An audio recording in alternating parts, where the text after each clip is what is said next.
పరిశుద్ధ నామానికి మహిమ కలుగునుగాక. హల్లెలూయా. ప్రభు అయిన యేసుక్రీస్తు నామములో కూడి వచ్చిన అందరికీ కూడా నా హృదయపూర్వక వందనాలు. అందరికీ వందనాలు. అందరూ బాగున్నారా? సంతోషంగా ఉన్నారా? రెండు చేతులు పైకెత్తి దేవునికి స్తోత్రం చెప్దాం. హల్లెలూయా. ఆలస్యం చేయకుండా దేవుని వాక్యంలోనికి వెళ్దాం. చదవబడిన లేఖన భాగం మత్తయి సువార్త 4వ అధ్యాయము 25వ వచనాన్ని ఒకసారి చదువుకొని వాక్య భాగంలో ధ్యానం చేసుకుందాం. గలిలయ, దెకపోలి, యెరూషలేము, యోదయాయను ప్రదేశముల నుండి, యొర్దానునకు అవతల నుండి బహుజన సమూహములు ఆయనను వెంబడించెను. దేవునికి స్తోత్రం. హల్లెలూయా. జాగ్రత్తగా ఈ లేఖన భాగాన్ని మనం అర్థం చేసుకోగలిగితే, యేసుక్రీస్తు ప్రభువుల వారు ఈ భూమి మీద జీవించినటువంటి 33.5 సంవత్సరాల్లో 30 సంవత్సరాల నుండి ఆయన పరిచర్య ప్రారంభించి 3.5 సంవత్సరాలు ఆయన సేవా పరిచర్య కొనసాగించారు. ఆయన పరిచర్యలో ఒక ప్రత్యేకమైనటువంటి మాటను ఇక్కడ మనం చూస్తున్నాం. ఆయన ఎక్కడికైతే వెళ్తూ ఉన్నాడో, ఆయన వెళుతున్న ప్రతి చోట కూడా ఆ చుట్టుపక్కల ప్రాంతాల నుండి, ఆ చుట్టుపక్కల ప్రదేశాల నుండి బహుజన సమూహము ఆయనను వెంబడించెను. దేవునికి స్తోత్రం. హల్లెలూయా. ఇప్పుడు ఈ అనకాపల్లి జిల్లాలో ఒక ప్రాంతానికి యేసయ్య వస్తున్నాడు అంటే, అనకాపల్లి జిల్లాలో ఉన్న అన్ని ప్రాంతాల నుండి కూడా జనమంతా ఆ స్థలానికి వచ్చేసేవారు. వైజాగ్ ప్రాంతంలో వస్తున్నారంటే, ఆ వైజాగ్ చుట్టుపక్కల ఉన్న వాళ్ళందరూ కూడా బహుజన సమూహము యేసుక్రీస్తు ఎక్కడికైతే వెళ్తూ ఉంటే అక్కడికి బహుజన సమూహము ఆయనను వెంబడిస్తూ ఉండేవారు. ప్రియదేవుని బిడ్డలారా, అయితే ఆ వెంబడించిన వారిలో 4 రకాలైనటువంటి ప్రజలు ఉన్నారు. బహుజన సమూహం ఆయన్ని వెంబడిస్తూ ఉంది. ఆ వెంబడించేటువంటి ప్రజల్లో 4 రకాలైనటువంటి ప్రజలు యేసుక్రీస్తును వెంబడిస్తూ ఉన్నారు. ఆ 4 రకాలైనటువంటి వారిని ఈరోజు జ్ఞాపకం చేయడానికి, లేఖనాల్లో నుండి మీకు చూపించడానికి నేను ఇష్టపడతా ఉన్నాను. హల్లెలూయా. మొట్టమొదటిగా ఆయనను వెంబడించిన వారిలో ఎవరు ఆయన వెంబడిస్తున్నారు అంటే, ఆయనను వెంబడిస్తే ఏదైనా తినడానికి దొరుకుతుంది అని వెంబడించేవారు మొదటిగా ఉన్నారు. ఆయనను వెంబడించడంలో ఏదైనా దొరుకుతుంది తినడానికి అని అంటే, 5 రొట్టెలు 2 చేపలు 5,000 మందికి పెట్టారు. కానా పెండ్లి విందులో ఆయన నీళ్లను ద్రాక్షారసంగా మార్చాడు. మరొక చోట 7 రొట్టెలు 2 చేపలు కూడా 4,000 మందికి పంచిపెట్టాడు. ఈ విధంగా ఆయనతో పాటు వెళ్తే తినడానికి ఏమీ లోటు ఉండదని ఆయనను వెంబడించేవారు ఉన్నారు. ఆ మాట స్వయంగా యేసు ప్రభు చెప్పారు. ఆ మాటను చూద్దాం. యోహాను సువార్త 6వ అధ్యాయము 24 నుండి 26 వరకు చదువుదాం. రొట్టెలు భుజించి తృప్తి పొందుట వలననే నన్ను వెతుకుచున్నారు. యేసయ్య సూటిగా చెప్పేశాడు, అయ్యా నువ్వు ఎక్కడున్నావా, నువ్వు ఎక్కడున్నావో అని నిన్ను వెంబడించడానికి మేము వస్తూ ఉన్నామంటే మీరు ఎందుకు వస్తున్నారు? మీకు రొట్టెలు దొరుకుతాయని, రొట్టెలు భుజించి తృప్తి పొందడానికే కదా మీరు నన్ను ఎదుగుతూ ఉన్నారు. జాగ్రత్తగా ఆలోచన చేయండి ప్రియదేవుని బిడ్డలారా. ఆయనను వెంబడించే బహుజన సమూహములో ఏదైనా తినడానికి, వాళ్ళు కడుపు నింపుకోవడానికి ఏదైనా దొరుకుతుంది అనే ఉద్దేశంతో ఆయనను వెంబడించేవారు ఉన్నారు. ఇది మొదటి రకం. రెండవ రకాన్ని మనం చూసినట్లయితే, అద్భుతాలు ఆశ్చర్య కార్యాలు చూడడానికి ఆయనను వెంబడిస్తూ ఉన్నారు. ఒకటి, తినడానికి ఏదైనా దొరుకుతుంది అని వెంబడించేవారు ఒకరు. రెండవ గ్రూప్ ఎవరంటే, అద్భుతాలు ఆశ్చర్య కార్యాలు చూడడానికి. అయితే అద్భుతాలు చూడడానికి, స్వస్థతలు చూడడానికి వెంబడిస్తున్నారు, కానీ వారు ఏం చేయట్లేదని యేసయ్య అంటున్నాడు అంటే, మత్తయి సువార్త 11వ అధ్యాయము 21వ వచనము. అయ్యో కొరజీనా, అయ్యో బెత్సయిదా, మీ మధ్యన చేయబడిన అద్భుతములు తూరు సీదోను పట్టణములో చేయబడిన ఎడల ఆ పట్టణముల వారు పూర్వమే గోనె పట్ట కట్టుకొని బూడిద వేసుకొని మారు మనస్సు పొందియుందురు. అంటే ఇది కేవలం అద్భుతాలు చూస్తున్నారు కానీ దేవుణ్ణి విశ్వసించట్లేదు. అబ్బా దేవుడు స్వస్థపరిచాడు, అబ్బా దేవుడు ఆశ్చర్యకార్యాలు చేశాడు, దేవుడు ఆ రోగం నుండి విడుదల ఇచ్చాడు అంటున్నారు కానీ యేసయ్యను హృదయంలోనికి చేర్చుకోవట్లేదు వాళ్ళు. అయ్యో కొరజిన, అయ్యో బెత్సయిదా, మీ దగ్గర చేసిన అద్భుత ఆశ్చర్య కార్యాలు నేను తూరు సీదోన్లో చేసుంటే గనుక వారి పాటికి గోనె కట్టుకొని నా యందు విశ్వాసం ఉంచి రక్షణ పొందేవారు, మారు మనసు పొందేవారు కదా అని ఆయన బాధపడుతున్నాడు. ప్రియ దేవుని బిడ్డలారా, ఈరోజు కూడా క్రైస్తవ్యంలో స్వార్థ కూడికలు అంటే తక్కువ జనం వస్తారు, ఉపవాస కూడికలు అంటే ఇంకా పల్చగా వేళ్ళ మీద లెక్కెట్టే జనం వస్తారు, స్వస్థత కూడికలు అంటే పట్టజాలనంత జనం వస్తారు. స్వస్థత పొందుకోవాలి, స్వస్థత అవసరం, కానీ స్వస్థత పొందిన ఏదో ఒక రోజున మరణించాలి. అవునంటారా కాదంటారా? వాస్తవాన్ని గ్రహించే ప్రయత్నం చేద్దాం. 70 సంవత్సరాలు, 80 సంవత్సరాలు, 100 సంవత్సరాలు ఆ తర్వాత కూడా ఉంటామో ఉండమో తెలియదు. ఈ రోజుల్లో మనం తింటున్న కల్తీ ఫుడ్ని బట్టి 60-70 కూడా కష్టమే. కానీ స్వస్థత కంటే ప్రాముఖ్యమైంది ఉంది. కానీ జనులు ఏం చేస్తున్నారు నేడు అంటే స్వస్థతల కోసం ఎగబడుతూ ఉన్నారు, అద్భుతాల కోసం ఎగబడుతూ ఉన్నారు. ఆయన అంటున్నాడు, అయ్యో తూరు సీదోనులో ఈ కార్యాలు చేస్తే వారు మారు మనసు పొంది రక్షణ పొందేవారు కదా. ఈ స్వస్థతల వైపు మాత్రమే కాదు కానీ, అద్భుతాల వైపు మాత్రమే కాదు కానీ, దానికంటే శ్రేష్టమైన దాని కొరకు యేసయ్య దగ్గరికి రావాలి, యేసయ్యను వెంబడించాలి. ఈరోజు అనేక వేల మంది, లక్షల మంది స్వార్థ స్వస్థత కూడికలకు వస్తున్నారు, అద్భుతాలు చేసే కూడికలకు వస్తున్నారు అని చాలామంది చెప్తున్నారు, మంచిదే. కానీ యేసయ్య స్వయంగా చెప్పినటువంటి మాట లోక సువార్త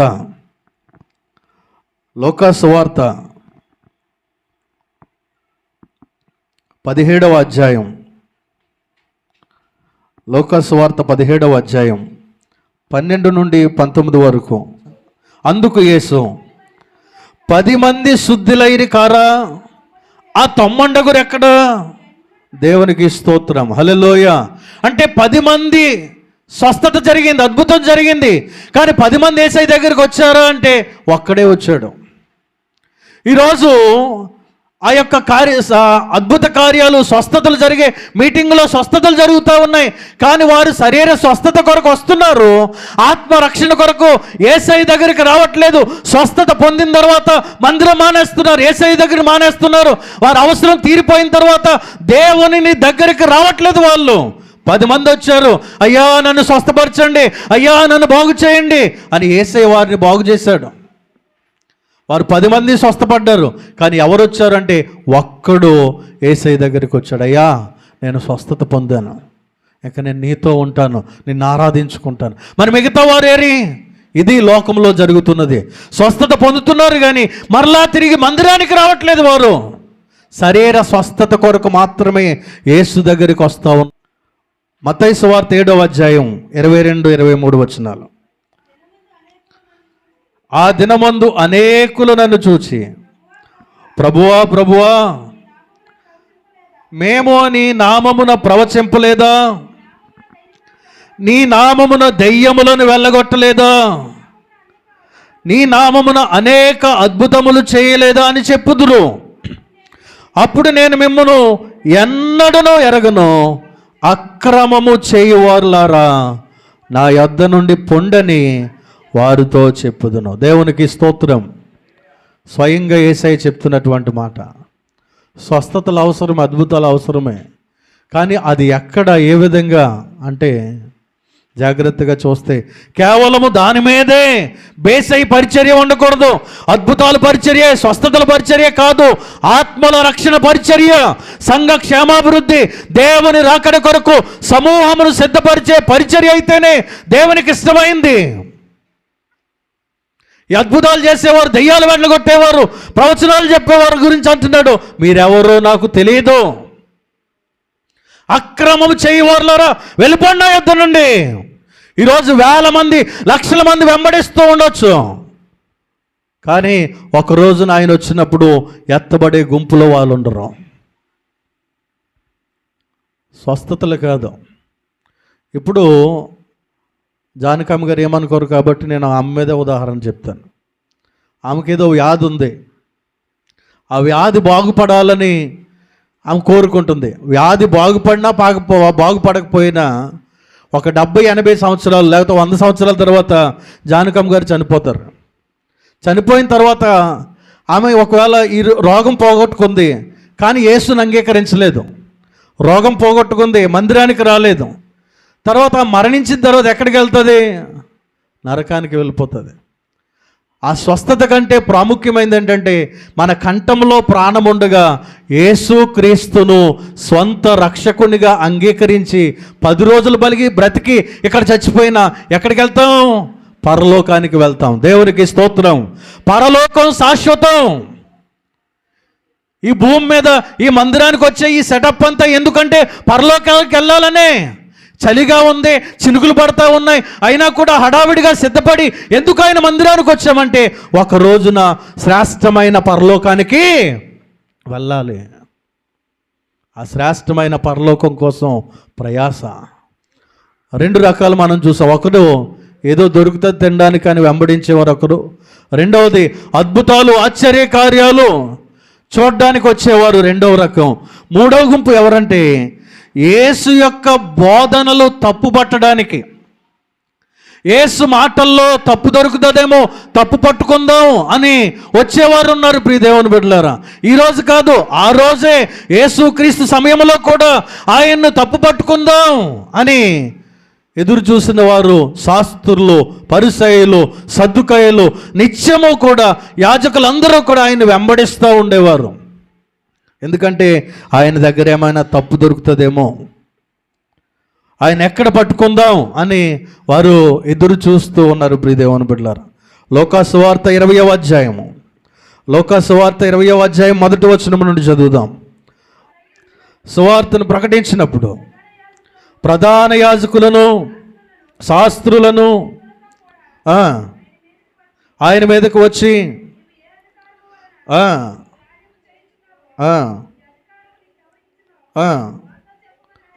అలాగే 19 నుంచి కూడా చదువుదాం, 19 నుంచి కిందకి కూడా చదువుదాం. ప్రధాన యాజకులను, శాస్త్రులను మా గురించే ఉపమానం చెప్పాడని గ్రహించి ఆ గడియలోనే ఆయనను బలాత్కారంగా పట్టుకొని సమయం చూసిరి కానీ జనులకు భయపడిరి. దేవునికి స్తోత్రం. ఈ విధంగా అనేక సార్లు ఆయన తప్పు పట్టుకుందాం. ఈరోజు క్రైస్తవ్యంలో ఏం జరుగుతూ ఉందో జాగ్రత్తగా ఆలోచన చేయండి. యూట్యూబ్లో, షార్ట్స్లో చూసేవారు బాగా అబ్జర్వ్ చేయొచ్చు. క్రైస్తవ్యంలో ఈ యొక్క దేవుని నామాన్ని అవమానపరిచేది బయట నుండి వారు కాదు, లోపల ఉన్నవారే. ఇలా లేదు అలా ఉంది, ఇలా లేదు అలా ఉందని ఎవరు దాని గురించి చెప్తున్నారంటే క్రైస్తవులే. ఇది కరెక్ట్ కాదు. యేసే దేవుడు, పరిశుద్ధాత్ముడే దేవుడు, తండ్రే దేవుడు.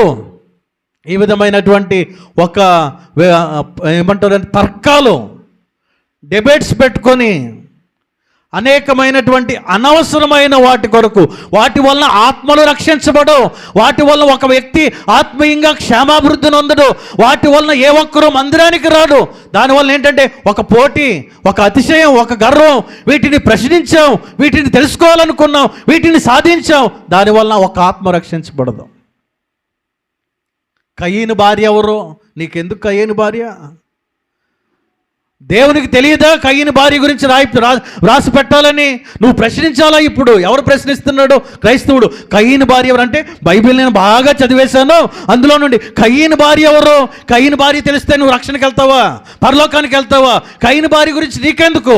యేసు ప్రభువుని నోటితో ఒప్పుకొని విశ్వసిస్తేనే ఆయన నీ పాపాల కొరకు చనిపోయి 3వ దినమున తిరిగి లేచి మృత్యుంజయుడిగా మరలా రాబోతా ఉన్నాడని నువ్వు నమ్మితే రక్షించబడతావు, పరలోక రాజ్యానికి వెళ్తావు. కయ్యని భార్య గురించి నీకెందుకు?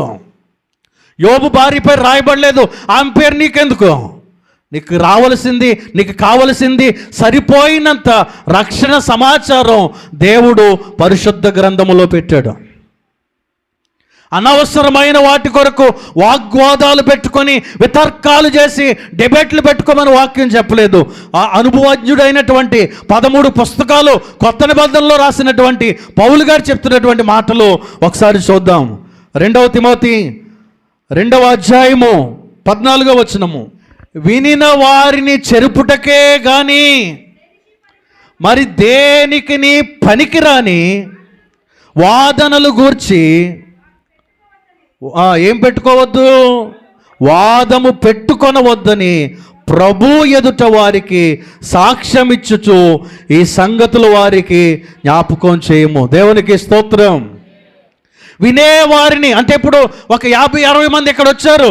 వినేవారిని బాగు చేయాలని, వినేవారు ఆత్మీయంగా వృద్ధి పొందాలి, వినేవారు పరలోక రాజ్యానికి వెళ్ళడానికి సత్యవాక్యాన్ని వినిపించాలి తప్పితే వచ్చిన వారు ఏం వాక్యం విన్నా? యేసయ్య కరెక్టా? పరిశుద్ధాత్ముడు కరెక్టా? తండ్రి అయిన దేవుడు ఎవరో? కయ్యని భార్య ఎవరో? అని ఒకరిని గలిబిలి పెట్టేటువంటి బోధలు మనం చేయకూడదు. వినేవారిని చెరిపే బోధ చేయకూడదని దేవుని వాక్యం తెలియజేస్తుంది.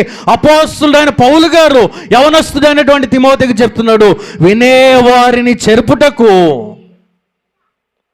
నువ్వు బోధలు చేయొద్దు. ఇంకా చెప్తున్నటువంటి మాట, లేనిపోనివన్నీ పెట్టుకొని వారిలో భక్తి ఉండదు, విశ్వాసం ఉండదు, దేవుడంటే భయం ఉండదు, వారి జీవితంలో సాక్ష్యం ఉండదు. కానీ అనవసరమైన వాటి కొరకు వితర్కాలు చేస్తూ ఉంటారు. వాటి వలన ఒక ఆత్మ దేవుని యొద్దకు రాదు, ఒక ఆత్మ పరలోకానికి చేరదు. పరలోకానికి వెళ్ళేది ఏమైనా ఉందంటే యేసుని నమ్ముకొని రక్షణ పొందిన వారే పరలోకానికి వెళ్తారు. యేసు చెప్పాడు, నేనే మార్గము, నేనే సత్యము, నేనే జీవము, నా ద్వారా తప్ప పనికి మాలిన వితర్కాల ద్వారా ఎవడు తండ్రి యొద్దకు చేరడు.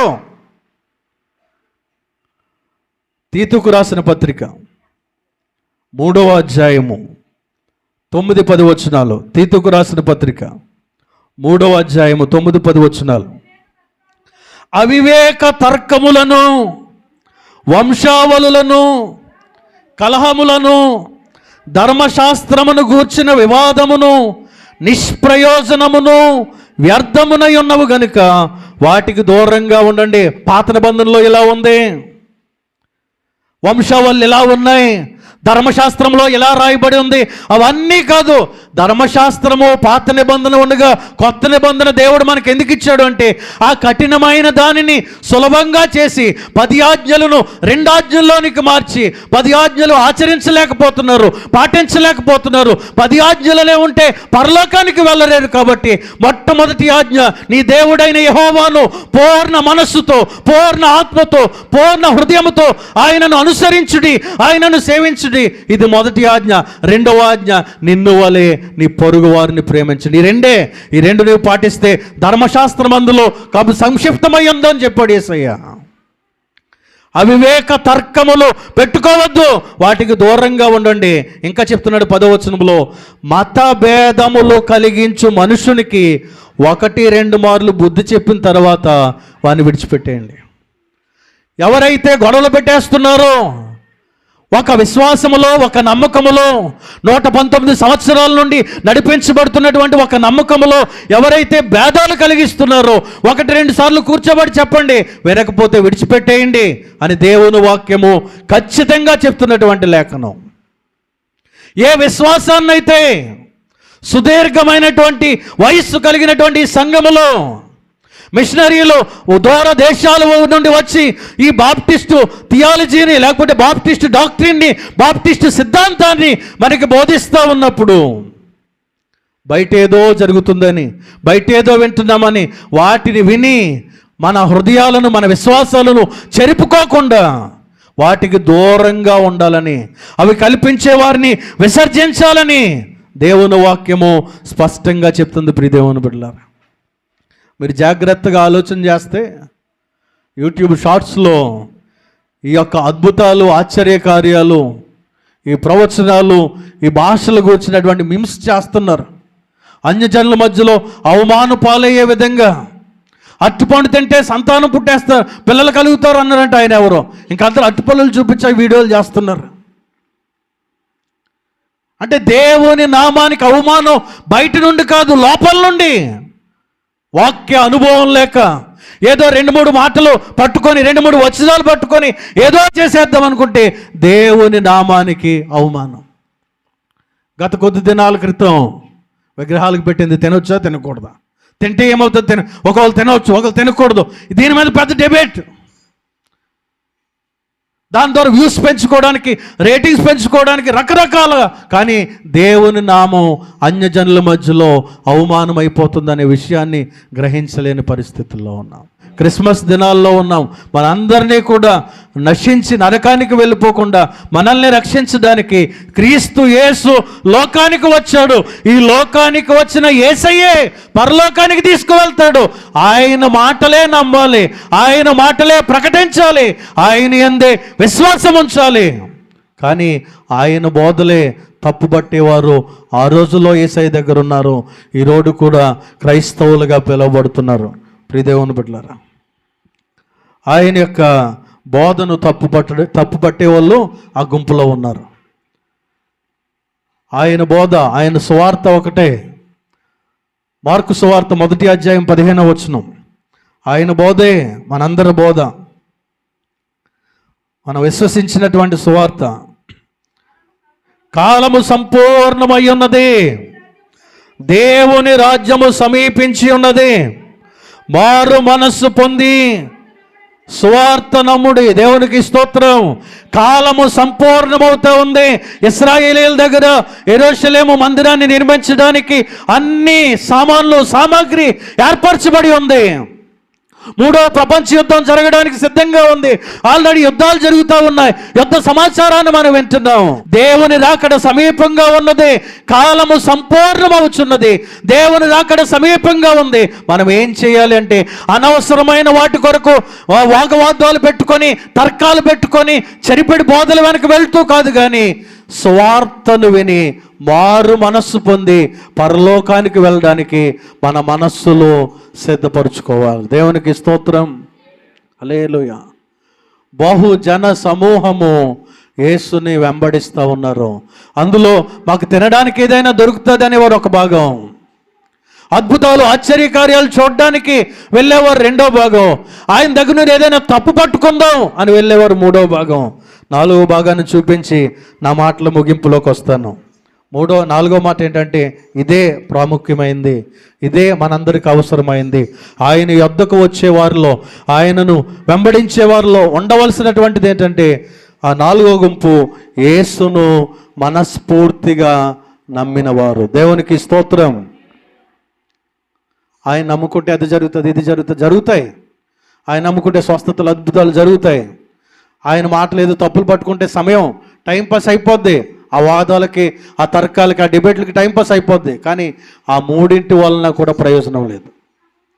ఆ పై 3 వలన కూడా ఏమీ ప్రయోజనం లేదు. 4వది యేసుని నమ్మాలి. యేసుని నమ్మాలి. మీరు ఎవరైనా కావచ్చు, ఎవరి ద్వారా వాక్యం ప్రకటించబడే వాక్యములో యేసయ్య ఉండాలి. ఏ నోటి ద్వారా వాక్యం వస్తూ ఉన్నా ఆ ప్రకటించబడుతున్న వార్త యేసు క్రీస్తుదై ఉండాలి. ఇదిగో ప్రజలందరికీ కలగబోవు మహా సంతోషకరమైన శుభవర్తమానం ఏంటంటే దావీదు పట్టణమందు నేడు రక్షకుడు మీ కొరకు పుట్టి ఉన్నాడు. ఇదే సంతోషకరమైన శుభవర్తమానం. గొర్రెలు మేపుకునే వారికి కూడా అర్థమయ్యేది. అంటే చదువు లేని వారికి కూడా అర్థమయ్యేది. ఈ వితర్కాలు, వితండవాదనలు, వాగ్వాదాలు పెట్టుకునేవారు, బాగా వాక్యజ్ఞానం ఉన్నవారు. ఆ వాగ్వాదాల వల్ల కొన్నిసార్లు వారు పిచ్చెక్కిపోయిన వారు కూడా ఉన్నారు. కానీ ఈ శుభవార్త వలన రక్షించబడిన వారు కోట్లలో ఉన్నారు. దేవునికి స్తోత్రం, హల్లెలూయా. అందులో యోహాను సువార్త 4వ అధ్యాయంలో భయంకరమైన పాపాత్మురాలైనటువంటి సమరయ స్త్రీ ఉంది. భయంకరమైన వ్యభిచారం అనే పాపములో ఉంది. యేసయ్య ఆమెను గురించి చెప్తా ఉన్నాడు, ఇదిగో ఇప్పటికే 4 పురుషులతో నీకు సంబంధం ఉంది, ఇప్పుడు ఇంట్లో ఉన్నవాడు కూడా నీ భర్త కాదు, 5గురితో సంబంధం నువ్వు పెట్టుకున్నావు అనగానే వెంటనే ఆయన మాటలు విని రక్షణ పొందింది. హల్లెలూయా, హల్లెలూయా. యేసే ప్రభు అని నమ్మడం మాత్రమే కాదు, ఆ కుండను అక్కడ విడిచిపెట్టి ఆ గ్రామంలో ఉన్న వారికి అందరికీ కూడా చెప్పింది. వారందరూ ఆమె మాట విని యేసును నమ్మెను. దేవునికి స్తోత్రం. నువ్వెవరివైనా కావచ్చు, నువ్వే మాట చెప్తున్నావు, స్వార్థ చెప్పి అనేక మంది యేసు వైపుకు వచ్చేలా చేస్తున్నావా? అనేక మంది హృదయాలు కలవరపడేలాగా, వారు దేవునికి దూరమైపోయేలా చేస్తున్నావా? ఆలోచన చేయాలి. యేసును వెంబడించే వారిలో ప్రాముఖ్యమైన వారు, నిత్య రాజ్యానికి వెళ్ళేవారు ఎవరంటే ఆయన మాటలు విని రక్షణ పొందినవారు, ఆయన యందు విశ్వాసం ఉంచిన వారు. అందులో భయంకరమైనటువంటి వ్యభిచారములో ఉన్నటువంటి స్త్రీ కూడా ఉంది. ఆ భయంకరమైన వ్యభిచారంలో ఉన్న స్త్రీకి తర్కాలు పెట్టుకుంటే పాపాన్ని వదలదు. ఆమె జీవితాన్ని గురించి చెప్పాడు. పాపం వలన వచ్చు జీతం మరణం. నువ్వు ఆ పాపంలోనే ఉంటే నరకానికి వెళ్ళిపోతావు. నేను ఇచ్చేటువంటి నీరు తాగితే నువ్వు జీవజలాలు పొందుకుంటావు, పరలోక రాజ్యానికి వెళ్తావు అని ఆమెకు చెప్పగానే ఆమె రక్షణ పొందింది. లూకా సువార్త 19వ అధ్యాయంలో ధనవంతుడు ఉన్నాడు, జక్కయ్య, పన్ను వసూలు చేసేవాడు. అక్కడేమో వ్యభిచారంలో స్త్రీ, ఇక్కడేమో ధనవంతుడైనటువంటి వాడు. అతడు కూడా యేసు ఎవరో అని తెలుసుకున్నాడు. యేసు ఇంటిలోనికి రాగానే ఆయన నమ్మాడు. ఎక్కడైతే అక్రమం చేశాడో, అన్యాయం చేశాడో 4 రెట్లు మరలా వాళ్ళకి తిరిగి ఇచ్చేశాడో రక్షణ పొందాడు. ప్రియదేవుని బిడ్డలారా, నాకు ఈ డబ్బు అవసరం లేదు, యేసయ్య వచ్చాడు. నాకు ఈ పాపపు బతుకు అవసరం లేదు, యేసయ్య వచ్చాడు. సమరయ స్త్రీ చెప్తుంది, యేసే మస్సయ్య, ఈయన కొరకే మనం ఎదురు చూస్తున్నాం. నా పాత జీవితాన్ని చెప్పిన ఈయనే దేవుడు, నా బ్రతుకును మార్చిన ఈయనే దేవుడు, నాకు ధనం కంటే యేసయ్యే ముఖ్యం అని చెప్పిన జక్కయ్య. ప్రియదేవుని బిడ్డలారా, మనము యేసుని నమ్మితేనే రక్షణలోనికి వెళ్తాం. బహుజన సమూహం ఆయన్ని వెంబడిస్తుంది. కానీ ఆ జన సమూహంలో ఏ గుంపులో నువ్వు ఉన్నావు? ఏదో దొరుకుతుంది ఆయన వెంబడిస్తే అనే గుంపులో ఉన్నావా? అద్భుతాలు, స్వస్థతలు జరుగుతాయి అనే గుంపులో ఉన్నావా? ఏదో పట్టుకుందాం తప్పుని అనే గుంపులో ఉన్నావా? లేక ఆయన మాటలు విని రక్షణ పొందే గుంపులో ఉన్నావా? ఈ మధ్యాహ్న కాల సమయంలో మనం జ్ఞాపకం చేసుకుందాం ప్రియదేవుని బిడ్డలారా. యేసే ప్రభు అని మన నోటితో ఒప్పుకొని హృదయంలో విశ్వసించాలి. చూడండి, రోమీయులకు రాసిన పత్రిక 10వ అధ్యాయం 9వ వచనం. రోమీయులకు రాసిన పత్రిక 10వ అధ్యాయం 9వ వచనం. అదేమనగా, యేసే ప్రభు అని నీ నోటితో ఒప్పుకొని దేవుడు మృతులలో నుండి ఆయనను లేపునని నీ హృదయమందు విశ్వసించిన యెడల నీవు రక్షించబడదు. జాగ్రత్తగా వినండి. మన విశ్వాసానికి ఆధారం, మన విశ్వాసానికి కర్త యేసుక్రీస్తే. యేసే ప్రభు అని మన నోటితో ఒప్పుకోవాలి. ఆయన మన కోసం మృతుల్లో నుండి లేచాడని మనం హృదయంలో విశ్వసించాలి. అప్పుడు మనం రక్షించబడతాం. మరి బైబిల్ గ్రంథం అంతా ఎందుకు అంటే, ఆ సందర్భాల్లో రాయబడినవన్నీ కూడా ఆ సందర్భంలో భక్తులు ఎలా జీవించి ఎలా బలపరచబడ్డారో, మన జీవితాల్లో ఆ పరిస్థితులు వస్తే మనం ఎలా జీవించాలో అని ఒక ఉపమానముగా, దృష్టాంతముగా వాటన్నిటినీ పరిశుద్ధాత్మ దేవుడు మనకి తెలియచేయడానికి వాటిని వ్రాయించి ఇచ్చాడు. అల్టిమేట్గా ప్రాముఖ్యమైనది ఏంటంటే యేసే దేవుడు. ప్రతి నాలుక యేసే ప్రభు అని ఒప్పుకోవాలి. ప్రతి మోకాలు ఆయన నామాన వంగాలి. ఇదే ఆల్టర్నేట్గా చేయవలసింది. దీని ద్వారా తప్ప మరి దేని ద్వారా రక్షణ లేదు.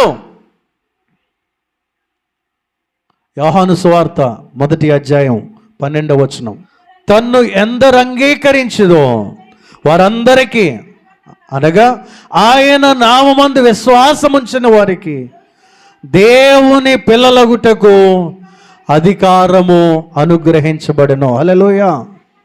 ఎవరైతే యేసుక్రీస్తును అంగీకరిస్తారో వారి ద్వారానే ఆయన కుమారులుగా కుమార్తెలుగా తీర్చబడతాం. రోమీయులకు రాసిన పత్రిక 8వ అధ్యాయం 1వ వచనం, యేసుక్రీస్తునందున్న వారికి ఏ శిక్ష విధియో లేదు. ఆయన అంగీకరిస్తే ఆయన పిల్లలం అవుతాం. ఆయనలో ఉంటే మన మీద ఏ శిక్ష ఉండదు. అంటే మన విశ్వాసానికి కర్త యేసుక్రీస్తే. ఈ లేఖనాలన్నీ కూడా మనల్ని విశ్వాసములో బలపరచాలి, యేసు వైపు నడిపించాలి, ఆయన రాకడ కొరకు సిద్ధపరచాలి. అంతేగాని మనలో కలవరాన్ని పుట్టించకూడదు. కనుక ప్రియ దేవుని బిడ్డలారా, బహుజన సమూహము యేసును వెంబడిస్తుంది. అందులో 4 రకాలైన వారిని గురించి మనం విన్నాం. అయితే మనం ఏ గుంపులో ఉన్నాం? ఏదో దొరుకుతుంది, యేసు దగ్గరికి వెళ్తే కడుపు నిండుతుంది, ఈ పూట గడిచిపోద్ది యేసై పేరు చెప్పుకుంటే అనే స్థితిలో ఉన్నామా? అద్భుతాలు ఆశ్చర్య కార్యాలు కొరకు ఆయన్ని వెంబడిస్తున్నాం. మంచిదే అద్భుతాలు ఆశ్చర్యకార్యాలు, కానీ అల్టిమేట్గా దాని ఎండింగ్ ఏమవుతుందంటే స్వస్థత పొందినా ఈ లోకంలో శాశ్వతంగా ఉండవు. లాజర్ తిరిగి లేచాడు, తబిత అనగా దోర్క తిరిగి లేచింది, షూనేమి పట్టజస్త్రాలు కుమారుడు తిరిగి లేచాడు, కానీ మరలా చచ్చిపోయారు వాళ్ళు. స్వస్థత పొందిన మరలా చచ్చిపోతాం. నీ రోగం పోయినా, ఒకవేళ షుగర్ నార్మల్ అయిపోయినా, బీపీ నార్మల్ అయిపోయినా, థైరాయిడ్ నార్మల్ అయిపోయినా నేను ఇంకా బతికేస్తాను అనడానికి లేదు. 70 సంవత్సరాలు 80 సంవత్సరాల తర్వాత చచ్చిపోతాం. కానీ చనిపోకముందు రక్షణ పొందితే పరలోకానికి వెళ్తాం. దేవునికి స్తోత్రం. రక్షణ ప్రాముఖ్యం. దేవుని వాక్యము రక్షణను గురించే బోధిస్తూ ఉంది. యేసయ్య చెప్పిన మాట ఇదే, నేనే మార్గం, నేనే సత్యం, నేనే జీవం, నా ద్వారానే యేసునొద్దకు పరలోకానికి మార్గం. కనుక యేసును వెంబడించుదాం, యేసును విశ్వసించుదాం. ఆయన రాకడ కొరకు విశ్వాసములో స్థిరపరచబడుతూ ఆయన లేఖనాల్లో అనుసరించి నడుచుకుందాం. అట్టి కృప పరిశుద్ధాత్మ దేవుడు మనందరికీ అనుగ్రహించునుగాక. ఆమేన్.